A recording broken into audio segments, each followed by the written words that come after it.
We respectfully request the Sangha great virtues for the sake of this assembly and all living beings. Please turn the wonderful Dharma wheel to teach and guide us how to end birth and death, leave suffering and attain bliss, and quickly realize non-birth. Cung thính đại đức tặng thính, vì thứ pháp hội gặp nhất thiết chúng sanh, thính duyên diệu pháp luân giao đạo ngã mùng, như há liêu sanh thoát từ ly khổ đạc lạc, thấp chứng vô sanh. Homage to the Blessed, Noble, and Perfectly Enlightened One. Nam mô San Nan Tô Sư Chế Đô Ye La Hư Đi San Miao San Pu Tô Xie.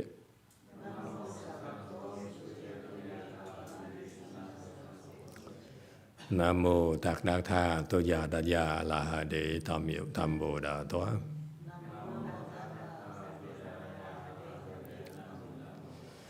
The unsurpassed, profound, subtle, and wonderful Dharma in 100,000 million aeons is difficult to encounter.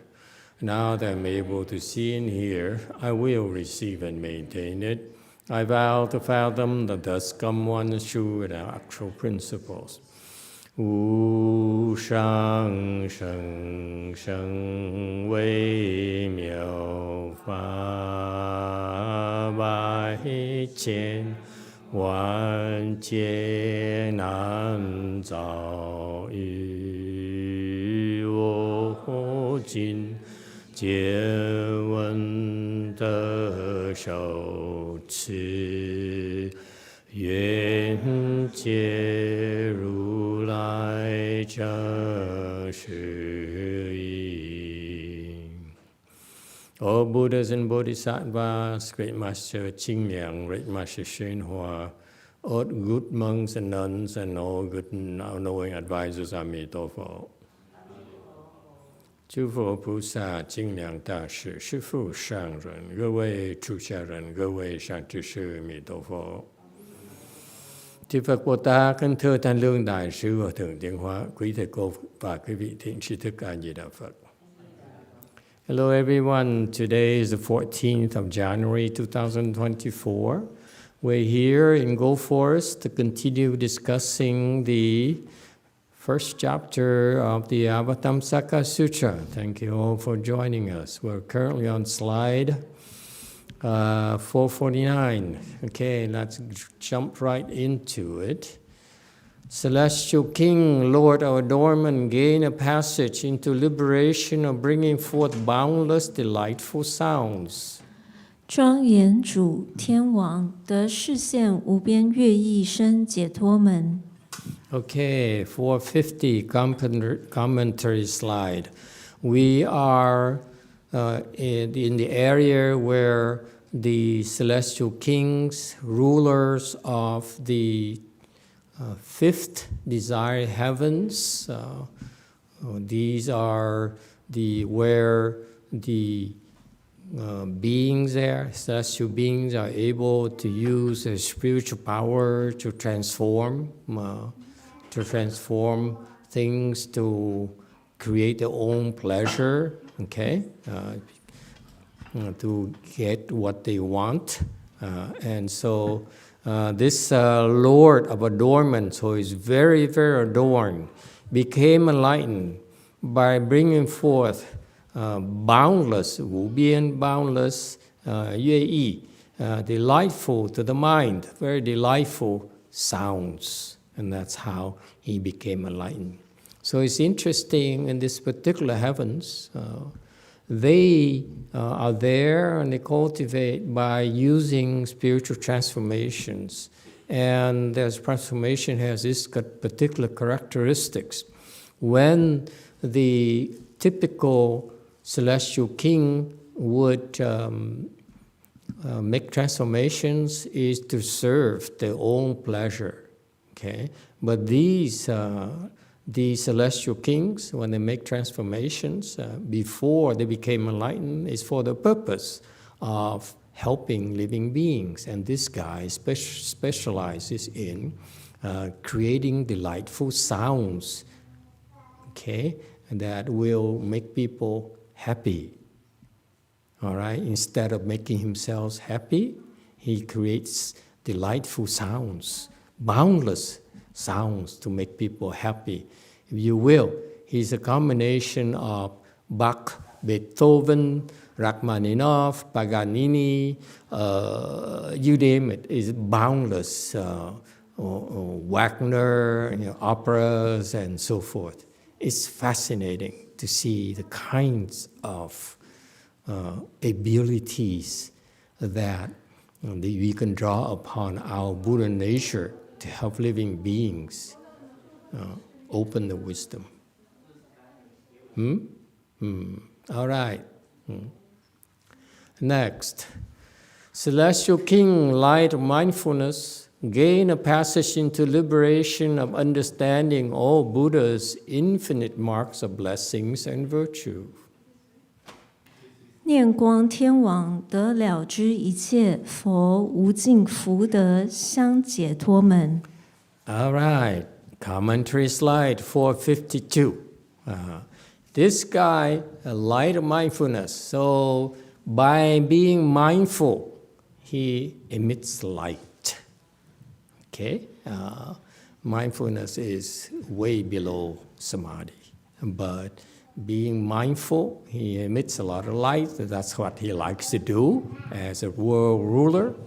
Okay, and how did he become enlightened?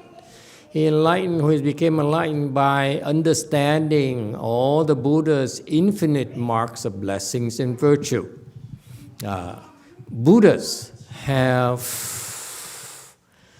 when they appear, when they take a form as a Buddha, okay, I'm not talking about the Buddha appearing to help someone and manifest as, let's say, a beggar or a queen or something like that.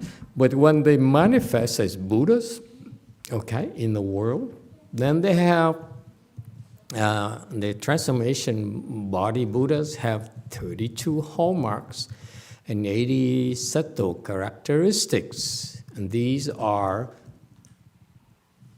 they are manifested because of the Buddha's blessings and virtue. Okay, so these are called the two adornments of the Buddha and the Bodhisattvas. These sagely beings are very adorned because of their virtue and the meritorious deeds they created. All right? Meritorious deeds refer to the acts of giving, the acts of helping others, not helping yourself. It's to help others.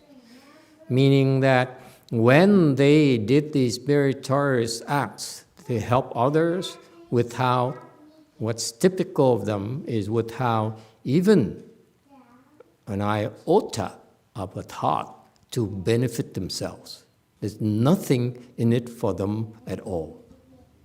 When you help others, you always are seeking to get some benefits from your act of merit and virtue.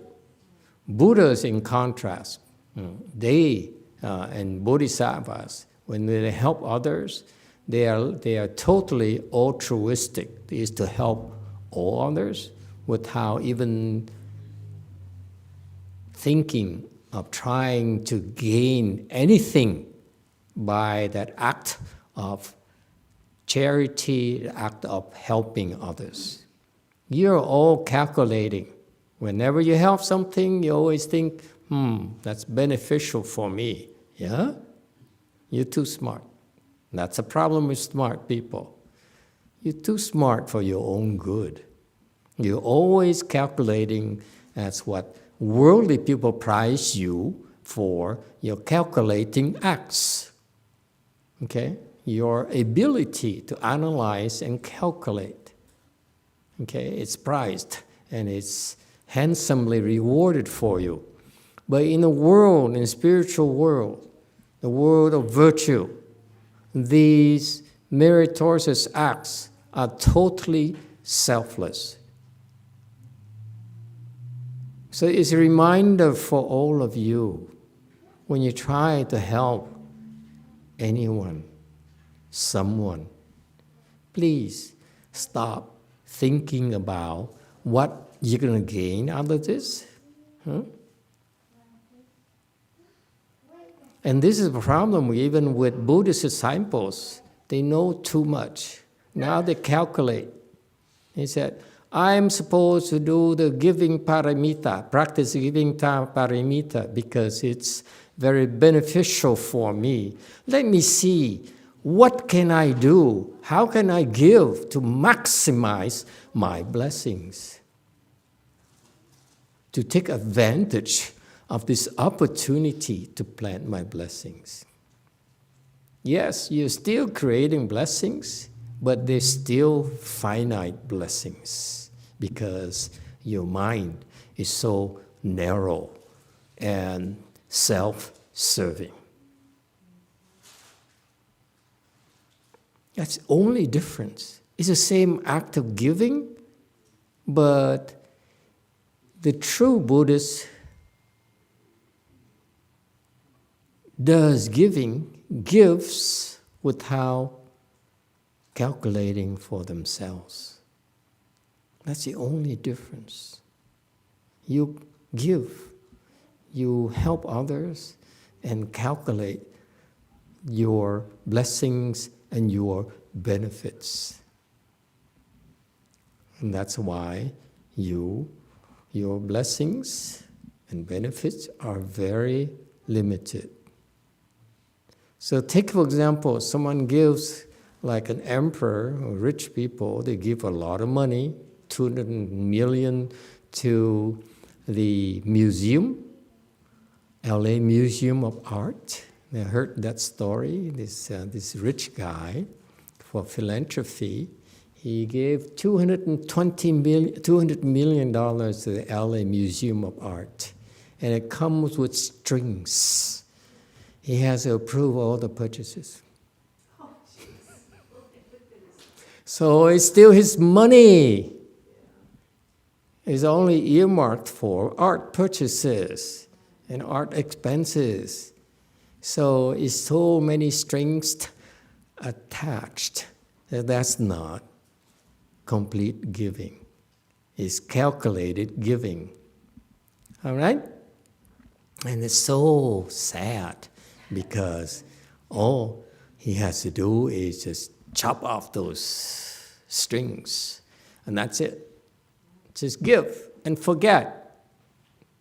You know, for a person like that, for him to give away $200 million is nothing for him.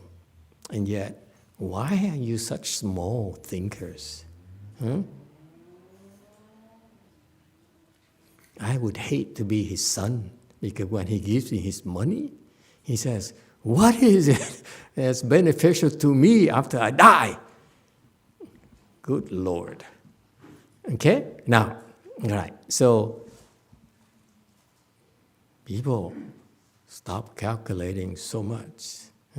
You're too smart for your own good. Give and forget. And so because of they understand the giving paramitas. That's why they have tremendous blessings. And their virtuous behavior means that they are constantly making sacrifices. Virtues requires you to make sacrifices, meaning taking losses. It's rather stupid to worldly people that we take losses, we do things just to take losses. No gains at all. And that's what Dharma propagation is about. It's totally no gains to us at all. Okay? And that's called virtue. When we help others, it's not for the sake of personal gains. There's zero personal gains. Okay? It's no goal, no aim, no calculation to see how much we gain from helping others, from doing acts of charity. Okay? And so it's deliberate. Taking losses deliberately instead of worldly people are always calculating for more gains. And that's not virtuous. Any problems here? It's very important for you to make this distinction. This is what makes you different from Buddhas. And because of that, Buddhas have infinite marks of blessings and virtue. Okay? And so this particular king light of mindfulness, he understands the different hallmarks and characteristics of the Buddha. He understands how the Buddha obtained those marks of blessings and virtue. When the Buddha is so adorned, he looked at it, he looked at the long ear, the Buddha said, oh, that's what he did to attain this long ear. And the Buddha has infinite marks of blessings and virtue. Okay, so you see that this guy here is seeking this king light of mindfulness. He's mindful. He constantly keeps in mind the Buddha's marks of blessings and virtue. And that's how he became enlightened. Can you understand the point here? You become enlightened by what? Constantly keeping in mind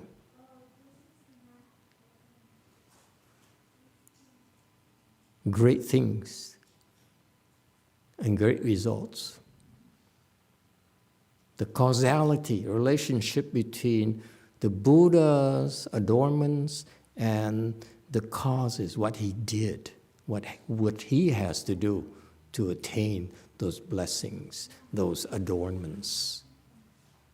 By keeping in mind those great deeds, that's how he became enlightened. He would not allow evil thoughts, selfish thoughts to sneak into his mind at all. Whereas us, we talk big, we act big, but we have these selfish thoughts to benefit ourselves. And as long as others aren't aware of it, what's the harm? If we can get away with it, what's the harm? And because of that, your ignorance and stupidity still has places to hide and grow.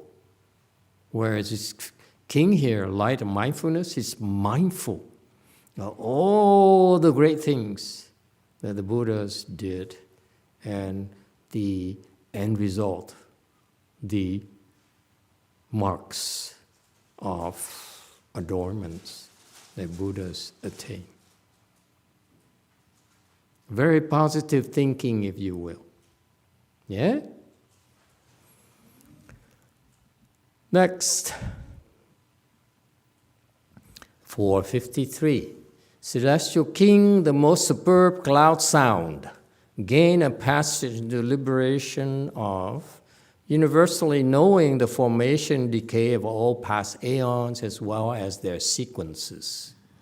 最上云音天王得普知过去一切结成坏次第解脱门。 Okay, 454 commentary. He understands the world sequences of formation until emptiness. So here's what happens. Here's a new concept, but it's important, a concept you need to know. All galaxies, all Buddha lands go through the 4 phases of formation. Okay, they're born, dwelling, okay, meaning they grow, they peak, and then they decay, and then they disappear. They are destroyed, thanks to the demons. Okay, in our world, in our Saha world, we're in the phase of decay, where the Buddha Dharma is slowly disappearing. And what is taught in terms of Buddha Dharma is actually deviant teachings, where the demons sneak in and confuse us, and under the guise of, and call it Buddhism or call it whatever, okay? And so that's why the world, our world is slowing decaying and decaying, okay? And this is, we are in that phase, okay? And that's why Master YongHua made a vow. He says, I know he's in this phase of decay, but I will slow it down by creating pockets of areas in the world where actually it's not decaying, but actually it's growing. Yeah? How is it growing? How does it show in terms of growing? It's growing because you are growing. Instead of your life is getting shorter and shorter, and that's what it means by decay. Okay, in this period here, the living being's life expectancy decreases. No two ways about it. It gets shorter and shorter and shorter. It's shorter in Sudan. It's shorter in Gaza right now. But it's longer here in the US. Okay? For some reason. All right? And so you see, when the average lifespan decreases, okay, and that's a decay. However, when you practice the Buddha Dharma, and you improve, your lifespan actually increases. When you go to one samadhi level to the next, your lifespan increases. And you live a little bit longer. You're a little bit healthier. You're a little bit happier. Because, let's face it, we get to live longer. What's there to be unhappy about? Okay? And you notice, for example, all of a sudden, your family are saying, why, you look different. You look like younger, huh? You look like you have more energy, huh? Your skin is smoother, yeah? Yeah? And those are signs that your life is prolonged. Yeah? Okay, yeah. And so that's why That's why when you practice the Buddha Dharma, we actually helping slow down the decay of the world. Okay? All right? And emptiness is when it disappears. Okay? So the great Aeon has these successive stages of development, the 4 stages. Same thing with our lives. We're born, we grow, and we get old, and we croak. That's how it is. Okay? So all living beings have to go through, and all things in the world have to go through the 4 stages of formation to emptiness. All right? What is born must die in this world. Okay? Next. And in our particular aeon here, this king here, most superb cloud sound, he understands that the current aeon is called the worthy aeon, and many sages and worthy ones will have appeared already in our world and will appear and so forth. So you understand about these different aeons of formation through emptiness. Okay. And our particular aeon actually is quite a bit of work to do. We have 1,000 Buddhas who appear in this current aeon, and Shakyamuni Buddha is the 4th Buddha. Okay, so many more Buddhas will come. All right, and so this guy, what is not clear to me, and how by knowing these formation, decay of all past aeons, as well the sequences, help him become enlightened. I don't have any clue as to why. Anyone has any ideas? How is that revealing, help him reveal his wisdom? I don't get it. Okay? But that's what he did. Next, 456. Celestial King, Supreme Light, gain a passage into liberation of awakening the wisdom of all sentient beings. 圣光天王得开悟一切众生至解脱门。 All right, 457.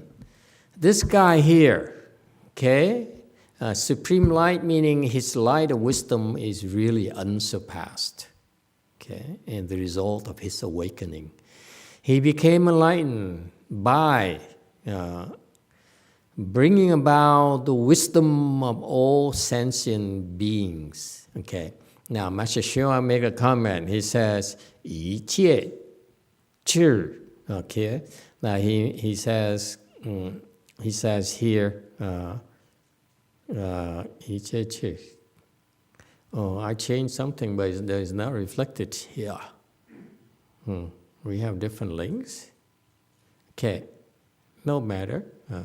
And so he says that this guy here awakens the Buddha's wisdom in all sentient beings. Actually, the Buddha's wisdom is not 一切智, but actually 一切种智. According to the dictionary, so 一切智 here is not quite true. So I disagree with the Master Hsuan's commentary. What he's doing here, okay, here's how I look at it. You cannot possibly help everyone become enlightened immediately. Okay, each person has different timelines towards enlightenment. You all will become enlightened, including little boy there. He hears all this Dharma here. He doesn't know what we're talking about. He has no interest, but still registers the seeds of great practical wisdom. If you're at home and you turn on the YouTube video of this talk and your cat happens to walk by and listen to it, she too will become enlightened. because the seeds of great prajna wisdom has entered her ears. Isn't that cool? So we are like worse than COVID-19.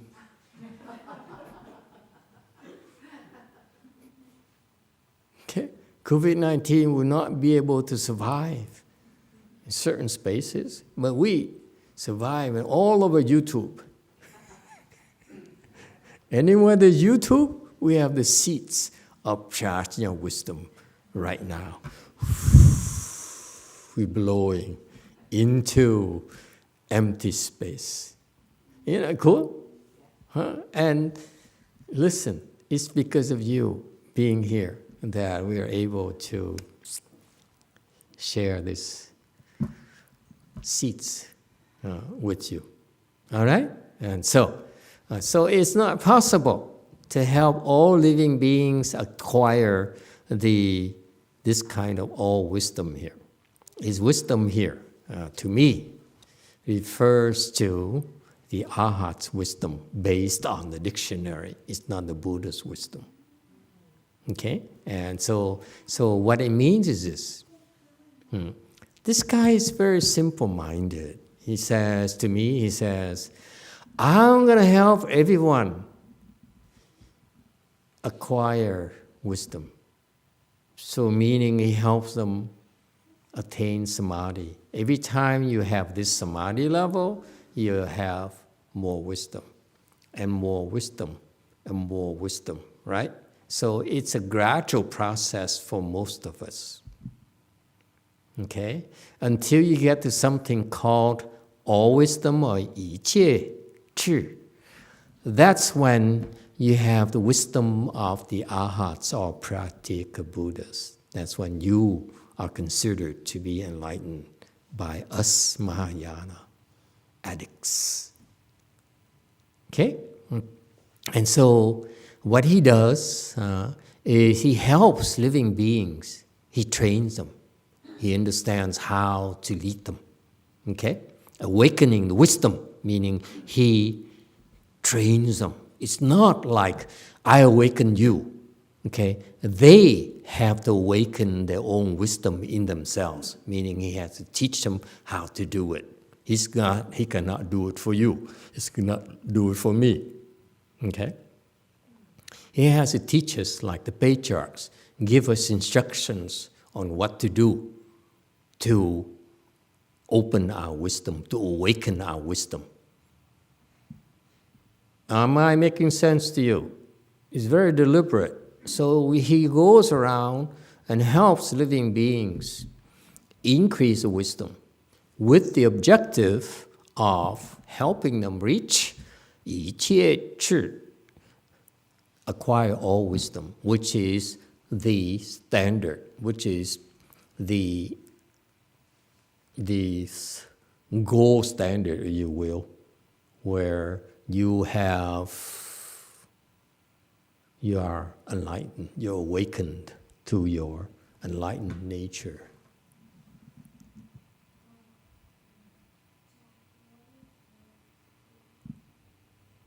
All right? But until then, your wisdom increases day by day, each level, until you reach a level called small enlightenment. That's what he does. It's a lot of work, folks. It's not that easy. Questions? So that's what he does. He helps living beings.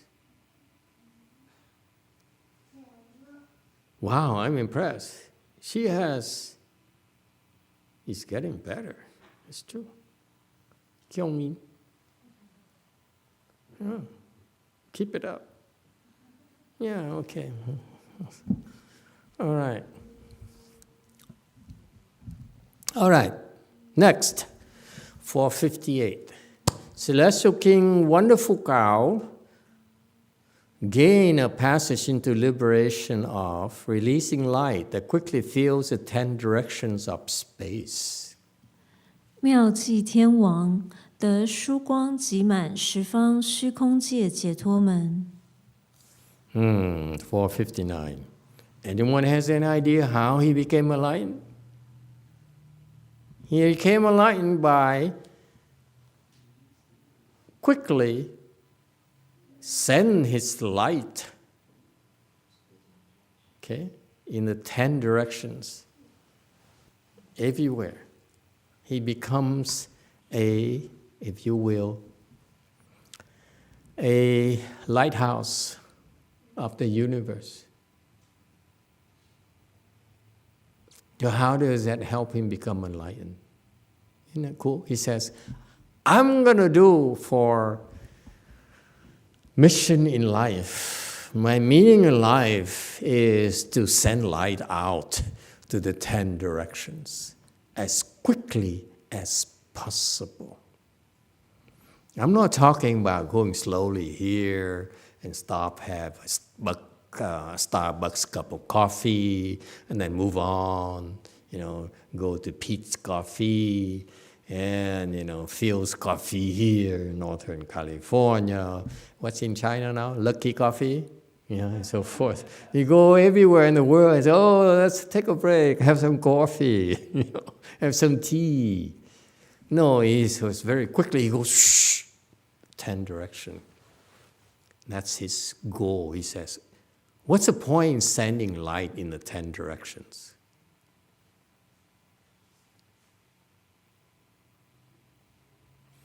Light is to combat darkness. When you send light out, the demons have nowhere to hide. The demons, by the way, your personal demons, hide in the dark corners of your mind. The things, the areas where you don't want people to know, to look at. Anyone? Don't look away from me. I'm trying to look into your eyes. Okay? So, never mind about him. Look at yourself. If there you have certain things, certain areas where you do not want others to look at, that's the dark corners of your mind. Okay? That's where the demons hide. All right? So this guy, he just shine the lights on all those areas. Okay? So as soon as his light reaches you, you say, oh, that's not a good thing. You recognize your darkness, the dark thoughts in your mind. Okay? The reason is that until it's brought to your attention, you think it's okay. If you don't know, and therefore other people don't know, it should be okay. As long as you get away with it, it's okay. No, he shines upon and said, here's how ugly you are. This is where, okay? Okay.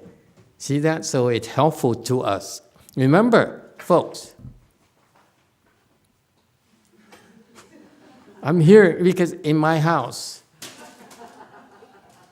there she is. In my house, I'm told that Jimmy walked into my room and said, do you realize that in Unit B, where you stay, Master, do you hear like something walking on the ceiling at night? I said, no, not just at night. It's all day. We have a rat's family, a colony up there. It's all day. It's like a marketplace up there.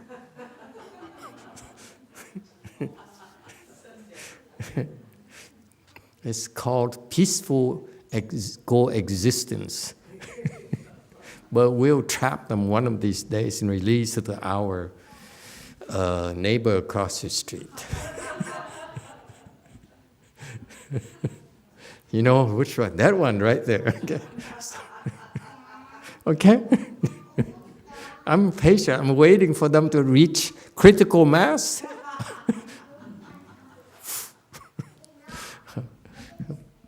That's a dark corner of my mind. that needs to be, brightened.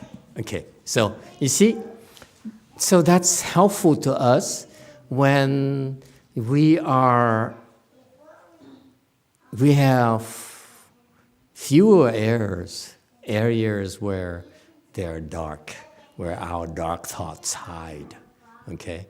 Our ickiness remains, all right?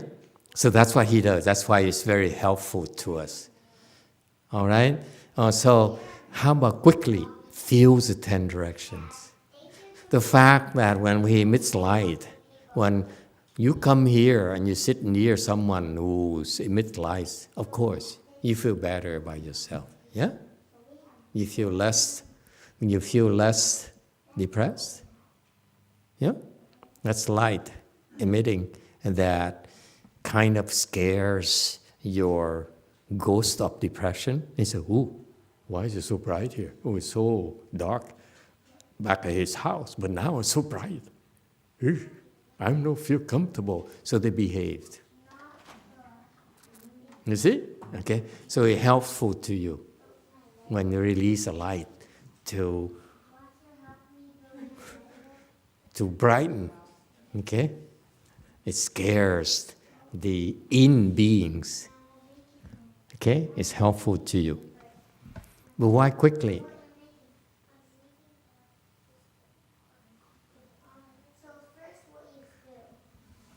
Strength. Okay?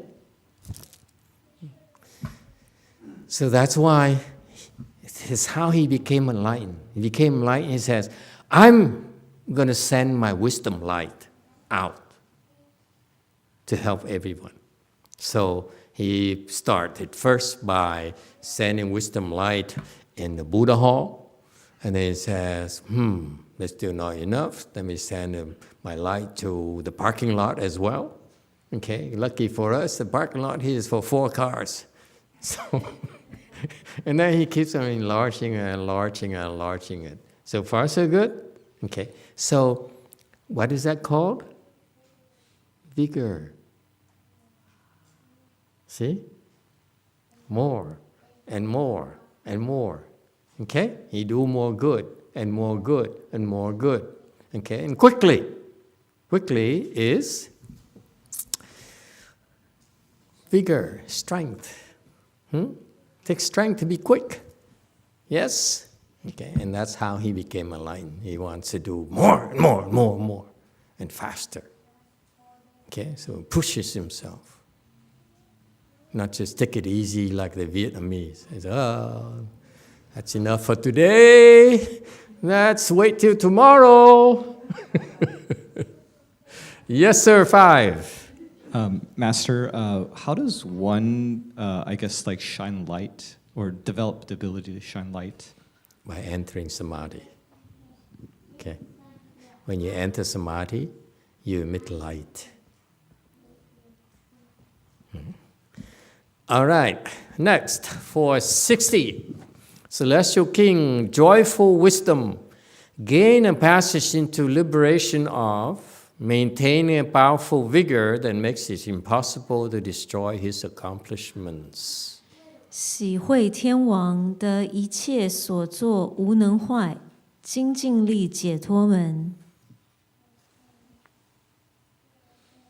Commentary: How do you make yourself, your work, indestructible?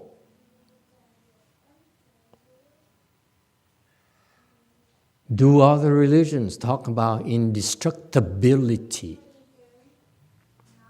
Here in Buddhism, we have the concept of indestructible. Can you name anything outside of Buddhism that is indestructible? Anyone, please. Please think of something that's indestructible. Give me an example. Okay, let's go to JMT. What is indestructible JMT? People disappeared, finally. only the sanghas remain at JMT. That's indestructibility. Okay, anyone, what's indestructible to you? What do you think is indestructible? And Peter, don't tell me that love for your wife. Peter's so quiet tonight, so. Anyone, please? What's indestructible?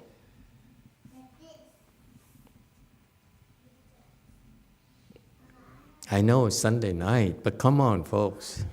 Wake up. Yes, DTT. Time? What? Time? Time is indestructible? How can time be indestructible? There's the past, there's the present, and the future. It changes constantly. How can it be indestructible? Time is gone. That's why it's past. Okay? Next. What's indestructible to you? Huh? Can you think of anything that's indestructible, Wei Mountain? Thank you, Master. Since you ruled out my first answer,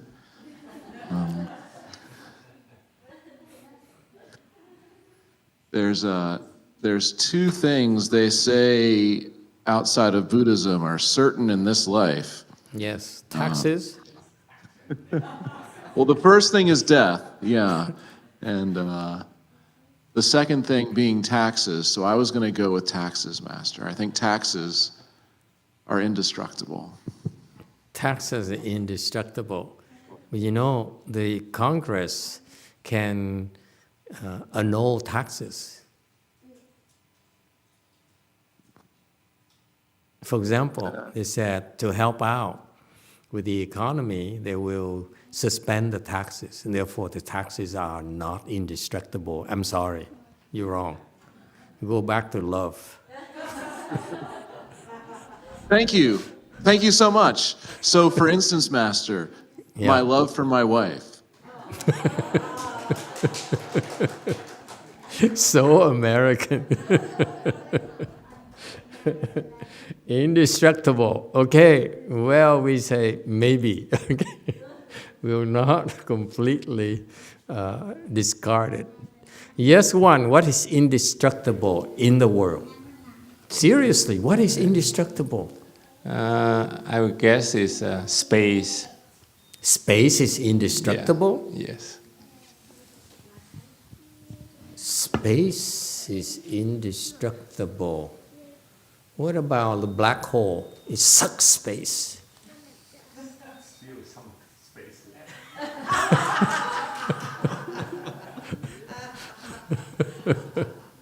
I'm not a scientist. Someone helps me out. Can space be indestructible? Can space be destroyed? What happened to Nacho Nacho?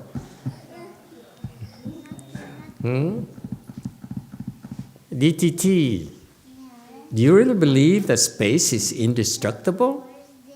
No. Here, let me prove to you, space is destructible.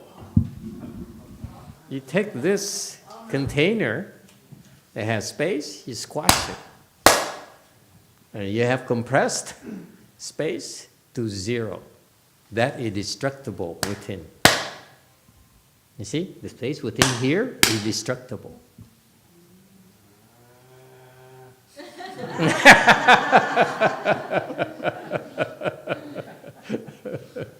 I've taken a very powerful hydraulic thing. Space. You release it, it comes back. Yeah, but the space here is destructible. Yeah, it comes back, but it's destroyed first. And then all that comes in to fill it. But this space in between here is destructible. Wrong. Okay. Yes, sir. You a scientist. Just for discussion, you destroy the emptiness, but not the space. The space is filled with the hand, but the space is there. The space, what? You don't destroy the space. The space can be empty or can be filled with matter, but the space is there anyhow.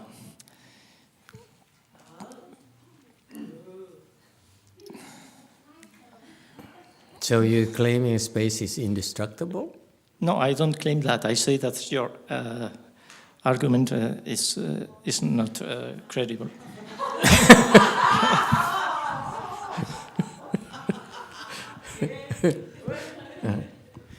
Okay, he has a point. He has a point. Okay, he has a point.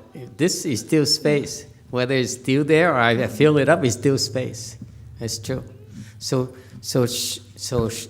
you believe, sir, that space is indestructible? The problem is that before something is indestructible, it must be something before, and the space is really nothing. How can we expect to destruct something that really is When nothing? you talk about destructible, let's go back to your academian's mind. When you talk about indestructible, what does it mean to you?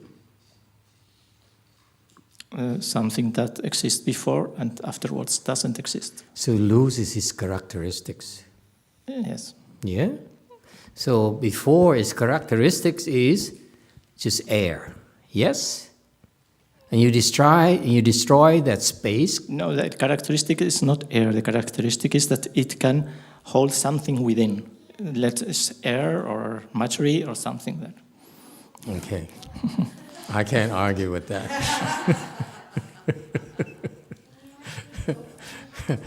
So you're claiming a space is indestructible. No, as I said, I don't think we can apply the concept of indestructibility to space. Because indestructible is something that has matter, that is something, and space is nothing. It's just a mental concept, what we have. And space is just a form in the we perceive the world. So it's a mental concept. Yes. It's not really a physical thing, therefore. Exactly. So if I kill you, then I kill the concept of space. If you kill everyone. That could happen. So space is destructible. By killing you, all of you.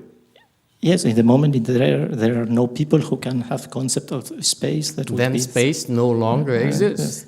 Therefore, space is destructible. That's all I care about. Okay. Don't give me the details. Okay, so space is not indestructible. Yes, DTT.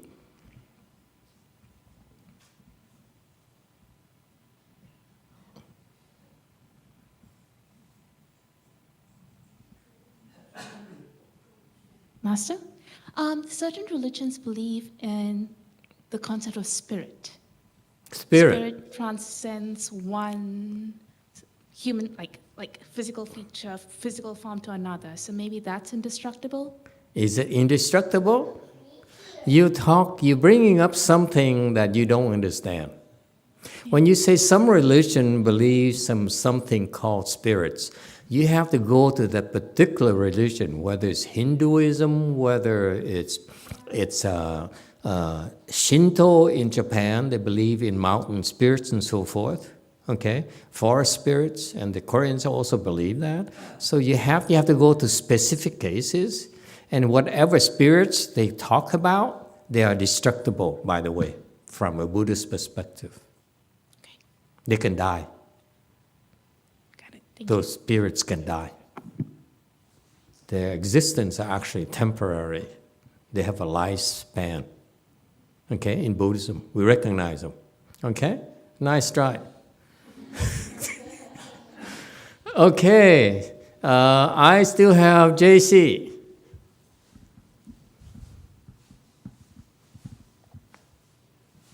네, 저 어제 법문 들었던 것 중에 생각이 나는데 채가 떠오르는데요.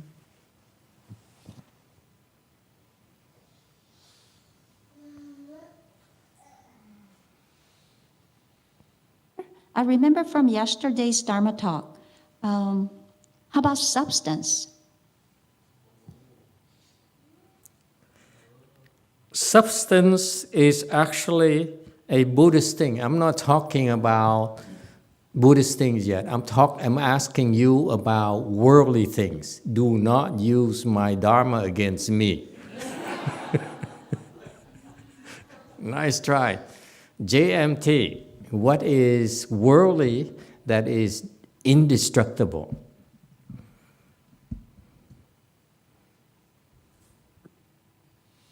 A Di Đà Phật, cái Phật tánh của mình đó, cái biết của mình đó, không có làm gì phá được. Thế mà cái ngày thần hội mà kế thừa ngày Huệ Năng đó, nó khi mình không nghĩ một vật gì hết, không khởi một khí niệm nghĩ cái gì, thì là tâm mình là xuyên suốt trời xanh là kho báu, không có cái gì phá được cái đó. Đời đời kiếp kiếp nó gọi là Như Lai. Huệ Năng nói mà xưa nay không một vật đó, lấy cái gì mà phá. Okay. I see that Itche is still there. Okay. No, you have to be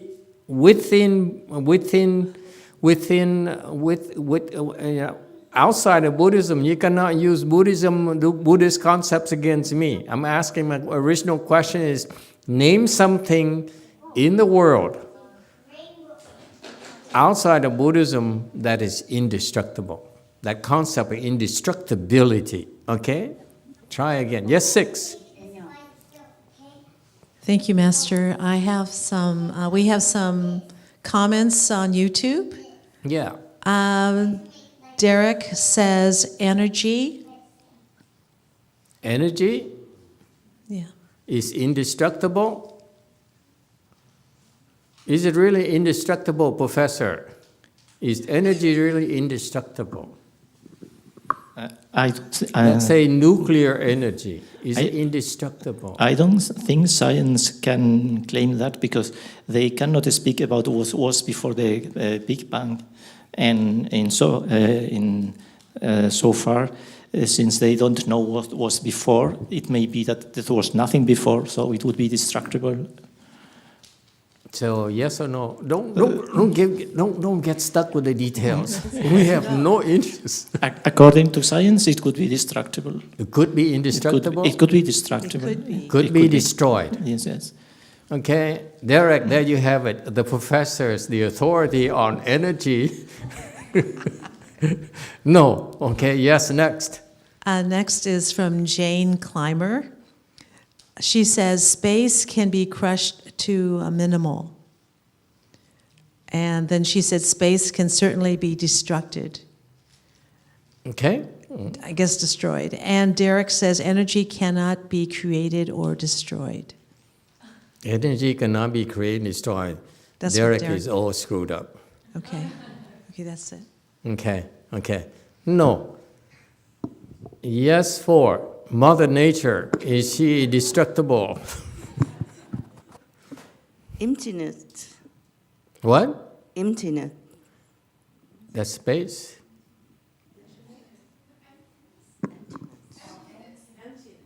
Emptiness? What's the difference between emptiness and space? I want to make sure she's not using my Buddha Dharma against me. These people are very sneaky. The Southern California people. Cannot trust them. Yes, sir. Senor Ribas. How about the universe, Master? The universe? Existence. Existence dies. Existence comes to an end. Planets die, are destroyed. But I think like scientists or I don't know, like common people think that the universe is just forever, no matter what happens. It's a belief that's not substantiated. You can believe anything you want. Just for a while, scientists believed the Earth was flat. Okay? And don't believe everything the scientists tell you. Weimao. Thank you, Master. It's not an object, but I believe cause and effect cannot be destroyed. That's Buddhism. Again, you cannot use my Dharma against me. The Buddha's Dharma against me. I'm no match for him. I'm asking for your worldly Dharma, not the Buddha's Dharma. Yes, one here.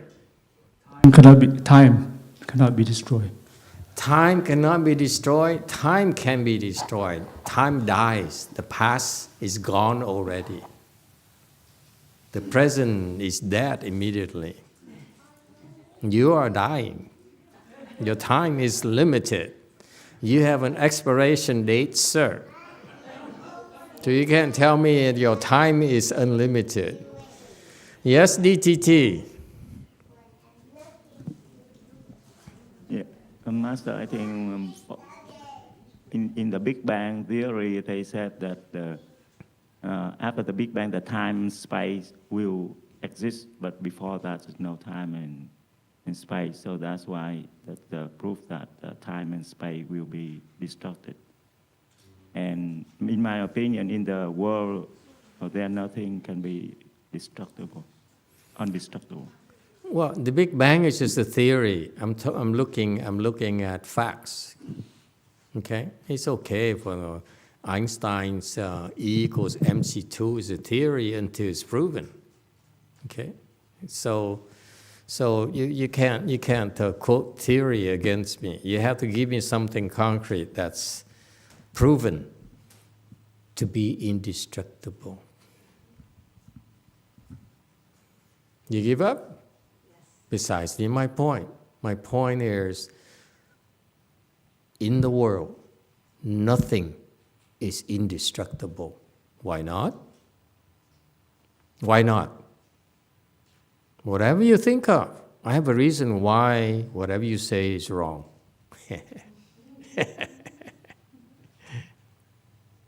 Why not? Yes, Taiwanese wisdom. Give a mic so that the internet, YouTube people can hear it too.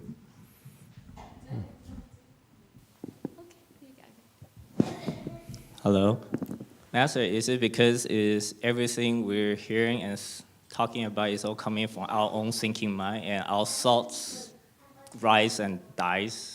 Is all, that's why it's nothing in the world is actually is coming from our own mind.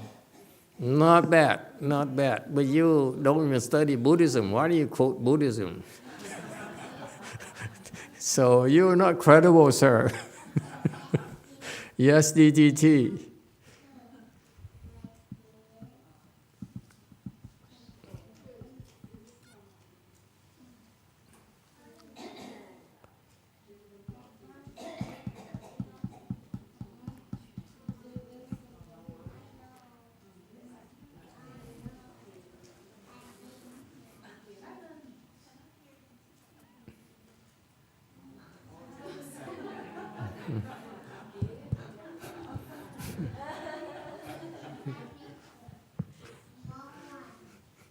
Shen Yun, dance something.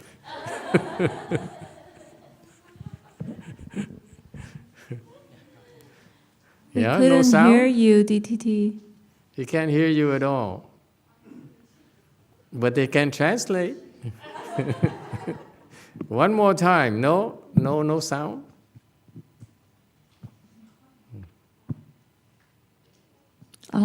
Can we do like in the future, for future reference, can we do like a hand signal translation? Because you seem to have a lot of sound issues. Yeah, go ahead, 5 and DTT. 네, 들리시죠? 네, 마스터. 무너지지 않는다는 거는 무상하다는 말인 것 같습니다. 변하지 않는 게 무너진다는 것 자체가 처음 상태와 끝의 상태가 달라진다는 얘기 같은데 그거는 무상을 얘기를 하는 것 같고요. 그래서 변하지 않는 거는 없기 때문에 그렇게 무너지지 않는 거는 무상한 거라고 생각하고 그리고 실제로 진짜 무상한 거는 진공인 것 같습니다.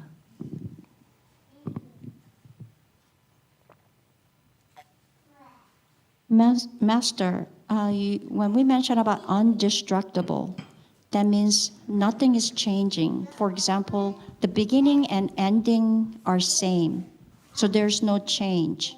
But personally, I think the undestructible thing is true emptiness.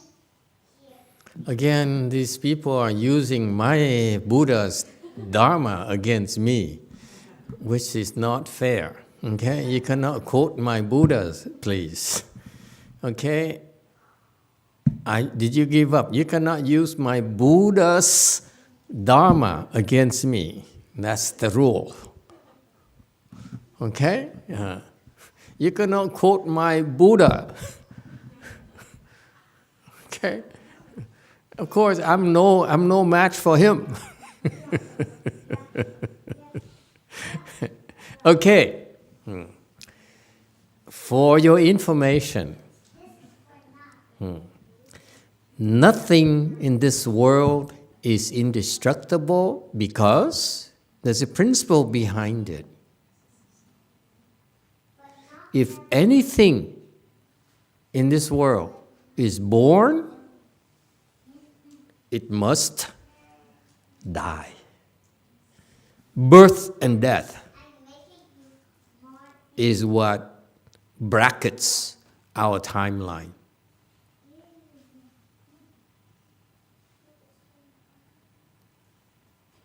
Whatever you see was born, was created, was produced, will have to die, will have to disappear, regardless.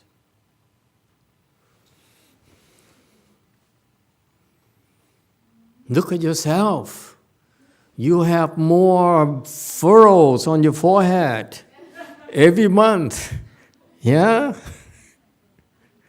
Your hair.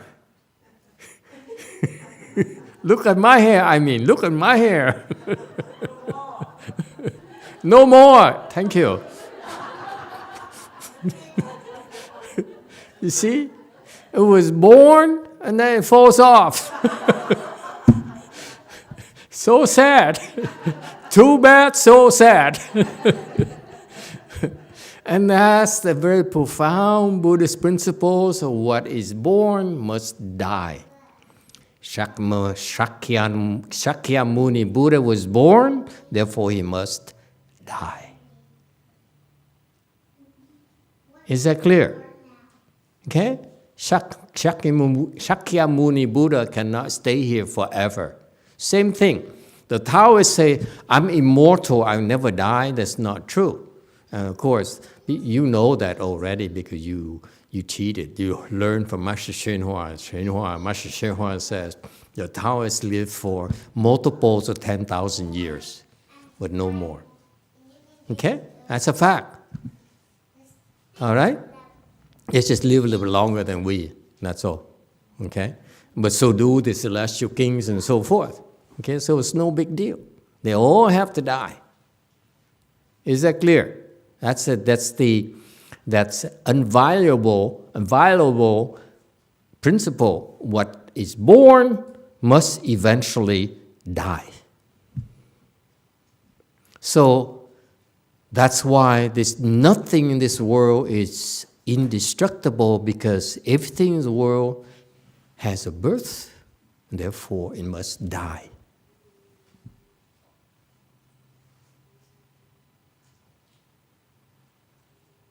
Any problems with that? So in Buddhism, we know that. That's why we are no longer seeking to have indestructible worldly things. Okay? What we do is we create something called a substance that is indestructible. And there's a word, there's a name, a technical Buddhist jargon called Vajra. Vajra is a Buddhist substance that the Buddhists, like you, like me, like us, mind. We mind our Vajra. Okay, for you non-Buddhists, you don't understand this. What we do when we cross our legs, chanchi, we actually are mining our Vajra, nature. And that Vajra there is indestructible. When you join in this instructional, this lecture tonight, you also are mining your Vajra, the nature in you. When you meditate doing our chanti, you're mining your Vajra.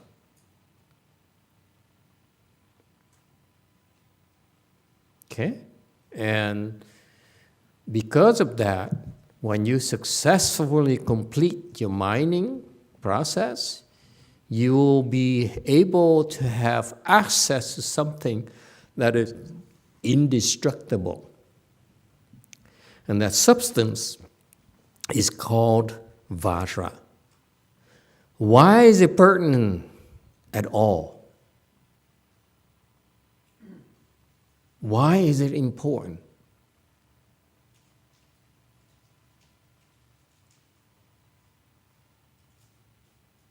Okay, you don't want to know? I'm going to tell you.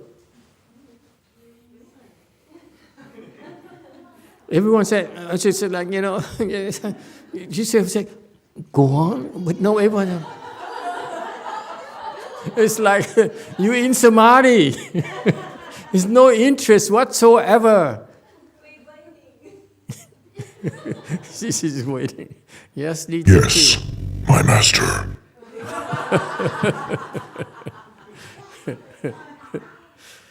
Yeah, DTT. Master, I think it gives us hope.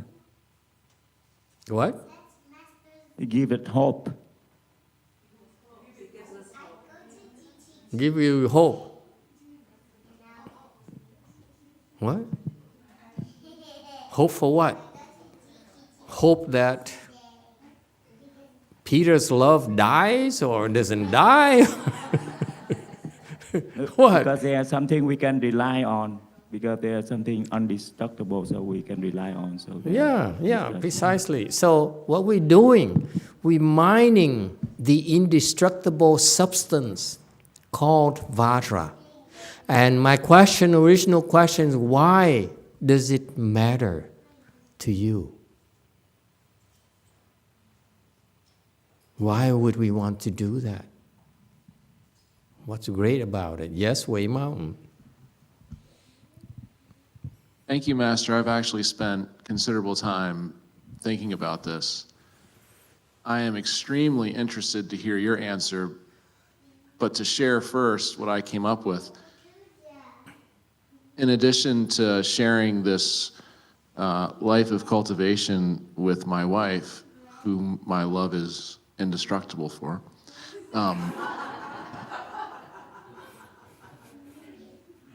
before we got married, I found cultivation, and I found myself early in the morning wondering, what in the heck am I putting myself through all this pain for? Who would do this and why? And I grew up in a sailing town, and it occurred to me that when I crossed my legs, it was kind of like I was sailing, like the pain was balancing from one side to the other. And learning about the concept of Vajra for the first time, I thought, well, I'm going to need to be able to turn into Vajra to make this trip to the Pure Land. So that's why I mine my Vajra as practice. Mm-hmm. Very good. He sounds good, doesn't he? If you could just mean it. Okay, so we're mining our Vajra. I'm telling you, I promise you that you all are mining your Vajra, meaning that someday you will get Vajra yourself. That's very important. Guaranteed that all of you, including Shen Yun, will have her Vajra. Okay? Eventually, naturally. Okay, when I say that, it's a matter of time. Don't want to give you any false hopes. Yes, DTT. 마스터께서 저희들에게 불법 이외에 무너지지 않는 것이 무엇인가를 질문하셨는데 사실은 불법 이외에 무너지지 않는 것은 없거든요. 그래서 따라서 저는 이렇게 무너지지 않는 무상한 것들에 대해서 너무 많은 에너지를 할애하지 않고 제가 자로서 변하지 않는 불법에 좀 더 에너지를 집중하면서 밸런스를 맞춰야 된다고 생각했습니다. So Master said, your question was looking for something indestructible outside of the Buddha Dharma. I believe there's nothing. So what I do is I try to bring balance to myself, not spending too much energy for the things existing and outside of the Buddhism, and concentrate it more onto the Buddhism. Thank you. So much wisdom. Nice. Yes, JC. Some people 빛도 believe 생겼다 anything 사라지는 Master 것인지 says. 궁금합니다. 빛도 생겼다 사라지는 것인지 궁금합니다. 빛이요, 빛. 빛. 사라지냐고요? 아니, 그 안에 그 라이트.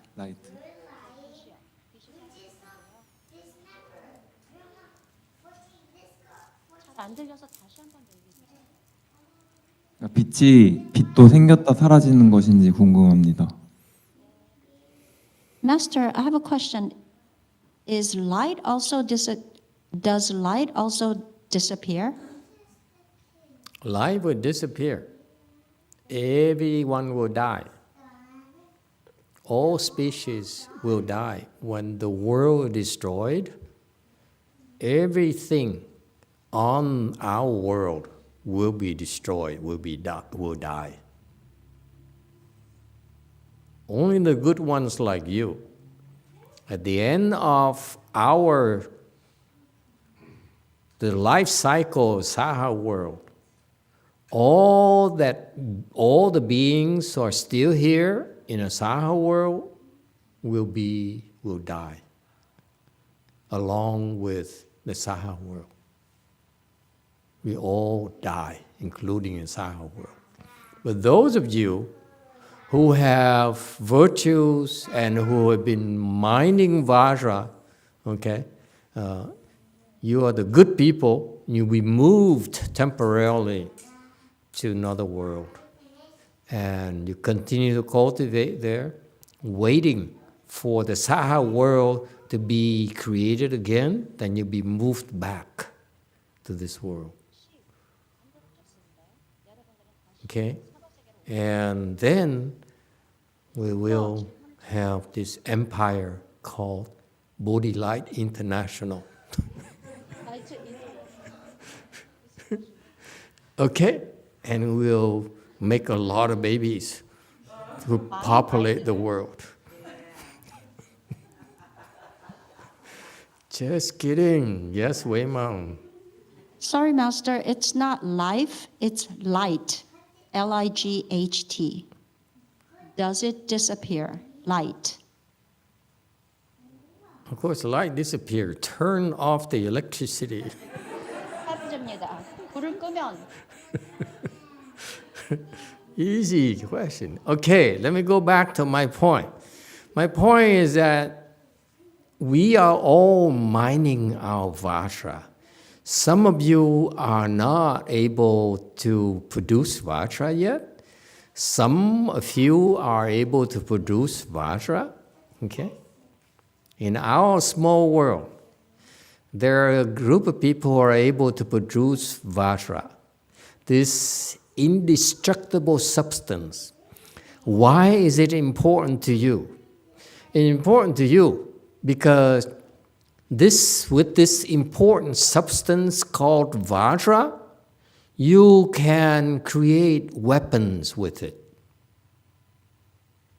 Do you know that in the Buddhist world, the demons have a lot of weapons?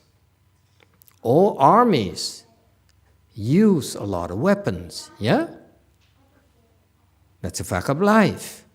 The Russians have their weapons, the Ukraine has a weapon, everyone has weapons. When you go to war, you need weapons, yes? And all weapons cannot destroy our Vajra weapons.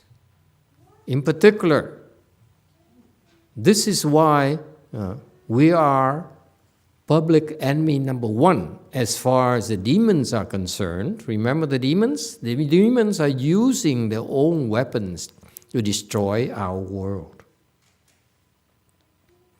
But when they run into us, who have Vajra weapons, think about hands and eyes. You've been practicing. You've been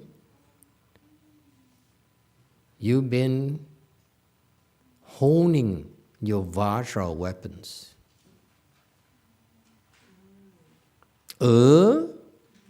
Yeah?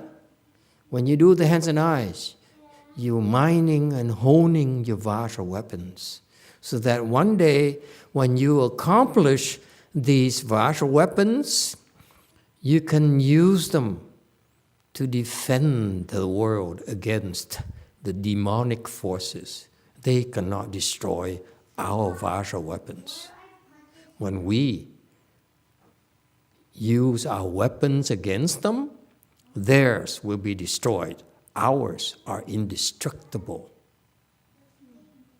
That's why we need to mine our Vajra, so that we turn them into weapons to defend the world.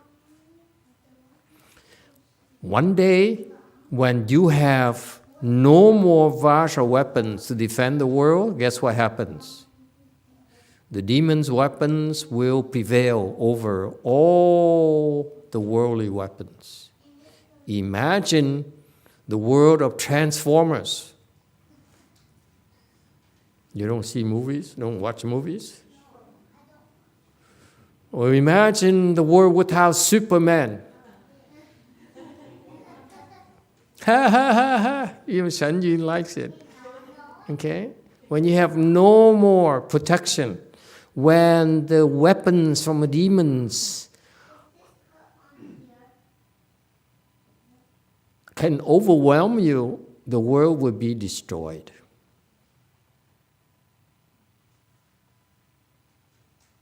So that's why Buddhism matters, because we are helping defend the world against the demonic forces of destruction and of suffering. They are intent upon inflicting more suffering on you and everyone else, your children, your nephews, your grandchildren, your great-great-grandchildren, your parents, your grandparents, your ancestors. That's what they do. So don't think that we are casual about this. We know, that's what the Buddha taught us, that these demons are actually plotting and gathering the forces to destroy our world, so we need to defend it. You need to help. Why? Because we can. If we didn't, who will? All of you, all of us, remember? We're born. That's how we got here. Yeah? So don't we owe it to our parents to defend the world? Don't we owe it to our nieces and nephews and children to help defend the world? It's more than just give them a good life, help them get education, get a good life. We also need to protect them, don't we? It doesn't stop at simply getting a job or earning a living. You need to protect them against these very dangerous forces by the demons. How do you see those forces? You see COVID-19. It's all nonsense and it's so destructive to the world.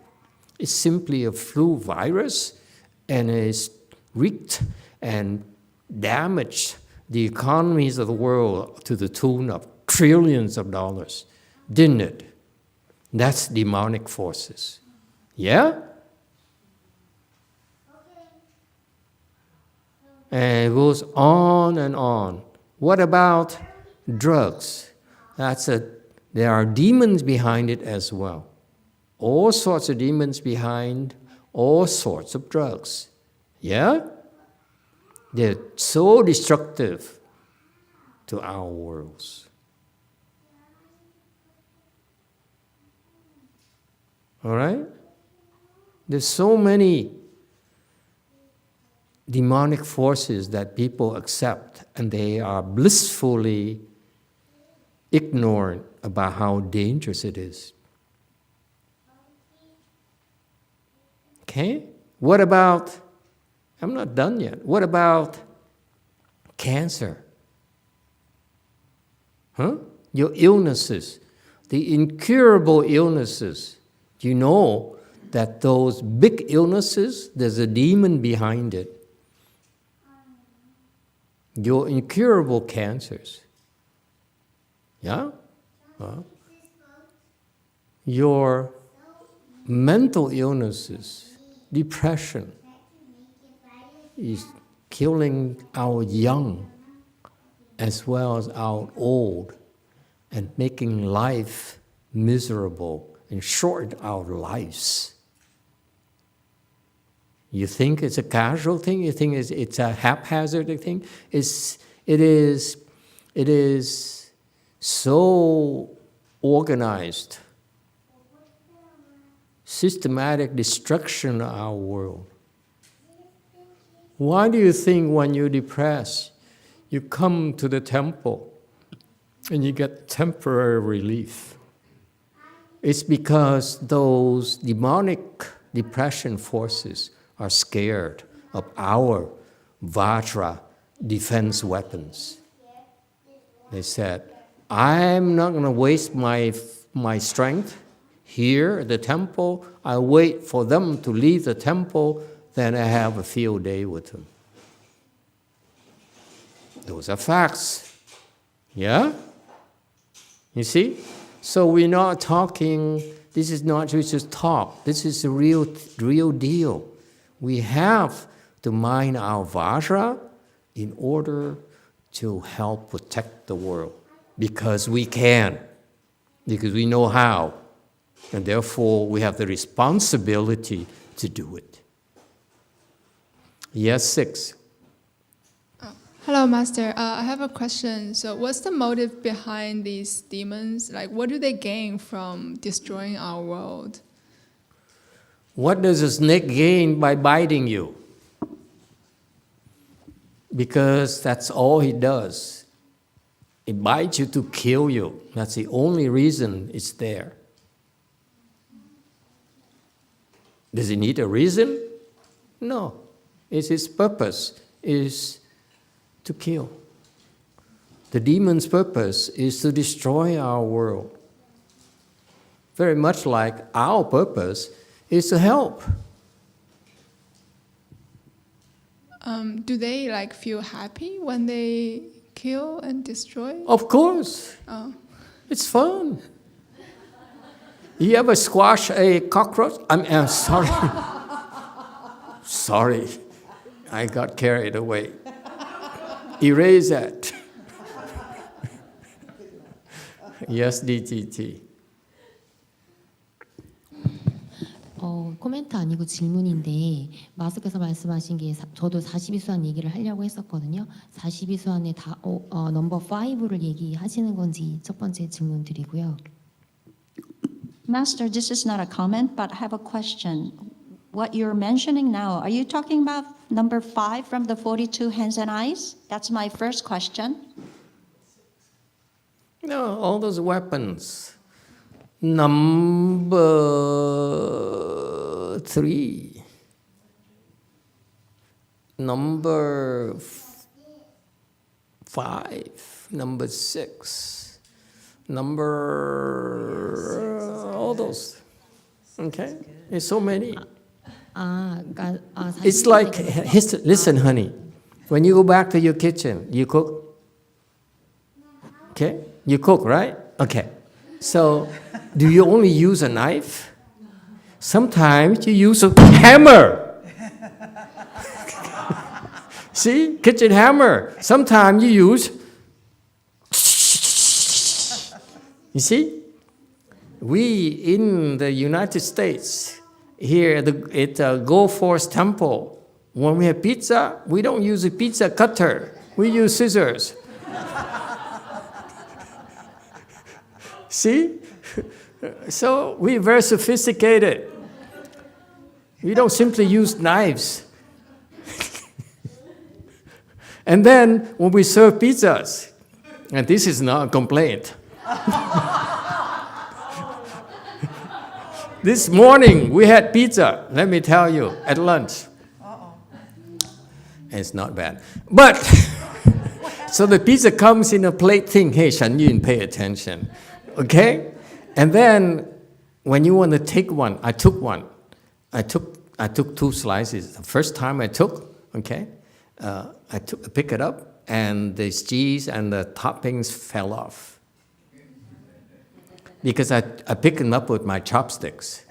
And I said, why does it only happen to Go Forest? I go to the pizza parlor, it never happens to me. Oh, I said, oh, yeah. I'm not supposed to use chopsticks.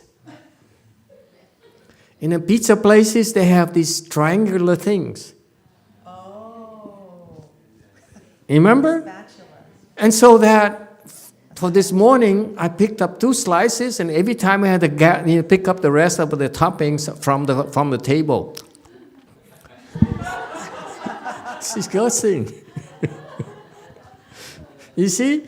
So, we have all sorts of weapons.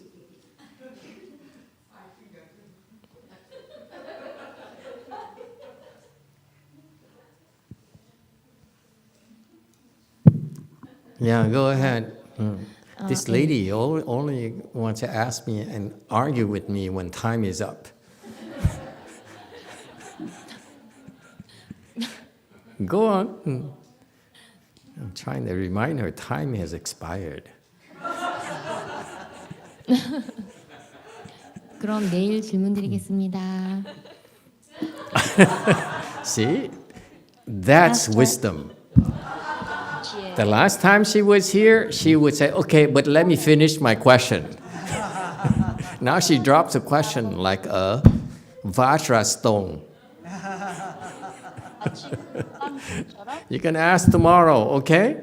Okay, thank you everyone. We stop here tonight. Okay, I have to come back to this slide.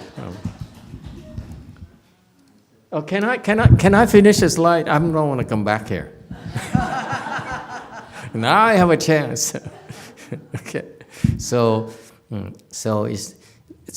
the powerful vigor here is what he relies upon to mine and create these Vajra weapons. That's why his accomplishments cannot be destroyed. This is very scary to the demonic forces. Okay? The forces for good actually have the ability to crush the demonic forces for real. That's what keeps them in check. You can wish, cannot be that, oh, be nice, don't hurt people. No, you have to beat them up, slap them in the face. Okay? You have to act. You cannot just talk. When your demon is harassing your boys, we just slap the demon, and all of a sudden the demon, okay, I behave. Thank you, everyone. See you next time.